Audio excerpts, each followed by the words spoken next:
रथयात्रा आगरू पुरी श्रीमंदिर रे घटिला बड़ घटना। पुरी श्रीमंदिर रे पड़िला रक्त छिटा। प्राय गोटे घंटा धरी बंद रहिला जगा दर्शन।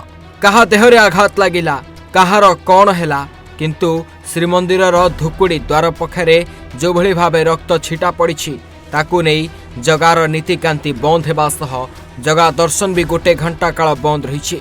दर्शक बंधु कही रखिबु श्रीमंदिर रे एभली रक्त छिटा पड़िथिबा देखिबा परे श्रीमंदिर रे एबे बड़ महास्नान नीति हेबो।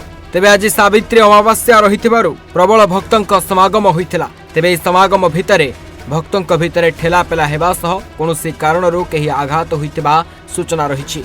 तेबे पूजा पंडा सामंत ए रक्त छिटा देखिबा परे ही सब नीतिकांति बंद करा जिबा सहित घंटाए काल जगा दर्शन भी बंद रहिथिला एवं श्रीमंदिर रे बड़ महास्नान हेउछि। हेले सबुठारु बड़ कथा हेउछि जे आगरु मध्य अनेक थर श्रीमंदिर रे रक्त छिटा पड़िथिबा देखिबाकु मिलिछि एवं रथयात्रा आगरु एभली विपद किछि माड़ी आसिथिबार संकेत मध्य देखिबाकु मिलुछि कि।